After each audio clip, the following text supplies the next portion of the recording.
കോടതി ഉത്തരവ് പാലിക്കാത്ത റവന്യൂ ഡിവിഷണൽ ഓഫീസർക്ക് ഹൈക്കോടതി 25,000 രൂപ പിഴ വിധിച്ചു. മൂവാറ്റുപുഴ RDO VE അബ്ബാസിനാണ് ജസ്റ്റിസ് PV കുഞ്ഞികൃഷ്ണൻ പിഴ വിധിച്ചത്. ചേനാനല്ലൂർ സ്വദേശി മനു ആന്റണി സമർപ്പിച്ച ഹർജിയിലാണ് കോടതിയുടെ നടപടി.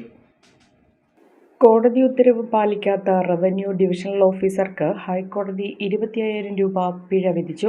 ഭൂമി തരം മാറ്റാൻ നൽകിയ അപേക്ഷ തള്ളിയത് പുനഃപരിശോധിക്കണമെന്ന നിർദ്ദേശം പാലിക്കാത്ത മൂവാറ്റുപുഴ RDO VE അബ്ബാസിനാണ് ജസ്റ്റിസ് PV കുഞ്ഞികൃഷ്ണൻ പിഴ വിധിച്ചത്. എറണാകുളം ചേരാനെല്ലൂർ സ്വദേശി മനു ആന്റണി സമർപ്പിച്ച ഹർജിയിലാണ് നടപടി. കേസിൽ സത്യവാങ്മൂലം സമർപ്പിക്കുന്നതിൽ RDO വീഴ്ച വരുത്തി. അത് സർക്കാർ അഭിഭാഷകനിൽ കെട്ടിവെക്കാൻ ശ്രമിച്ചതിനെ കോടതി രൂക്ഷമായി വിമർശിച്ചു. തന്റെ ഭൂമി ഡേറ്റാ ബാങ്കിൽ നിന്ന് നീക്കം ചെയ്യണമെന്നാവശ്യപ്പെട്ട മനു നൽകിയ അപേക്ഷ മുൻപ് കണയന്നൂർ താലൂക്കിൽ പ്രവർത്തിക്കുമ്പോൾ RDO അബ്ബാസ് തള്ളിയിരുന്നു. ഇതിനെതിരെ നൽകിയ ഹർജിയിൽ ഹൈക്കോടതിയുടെ മുൻ ഉത്തരവ് പാലിച്ച് അപേക്ഷ പുനഃപരിശോധിക്കാൻ കോടതി ഉത്തരവിട്ടെങ്കിലും പഴയ നിലപാട് തന്നെ സ്വീകരിച്ചു. അപേക്ഷ നിരസിക്കുന്നെങ്കിൽ തൃപ്തികരമായ കാരണം വിശദീകരിക്കണമെന്ന വ്യവസ്ഥയടക്കം പാലിക്കാതെയായിരുന്നു നടപടി. നിർദ്ദേശം ലംഘിച്ചതിന് കോടതി വിശദീകരണം തേടി.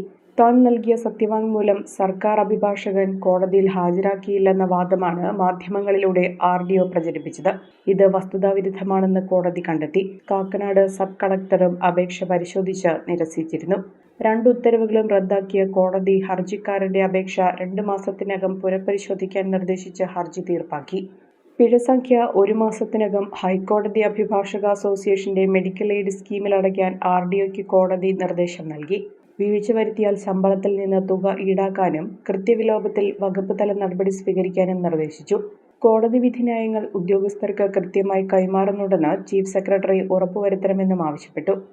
സർക്കാർ അഭിഭാഷകനെ പഴിചാരി രക്ഷപ്പെടാൻ ശ്രമിച്ച ഉദ്യോഗസ്ഥന്റെ നടപടി നീതിന്യായ വ്യവസ്ഥയോടുള്ള വെല്ലുവിളിയാണ്. കോടതിയുടെ ഭാഗം തന്നെയായ അഭിഭാഷകരെ അനാവശ്യമായി കുറ്റപ്പെടുത്തുന്നത് അനുവദിക്കാനാവില്ലെന്നും വ്യക്തമാക്കി. ആരെയും കൊതിയോടെ ഉണർത്തുന്ന ഹൈസയുടെ രുചിയും മണവും ഇനി നിങ്ങളിലേക്കും.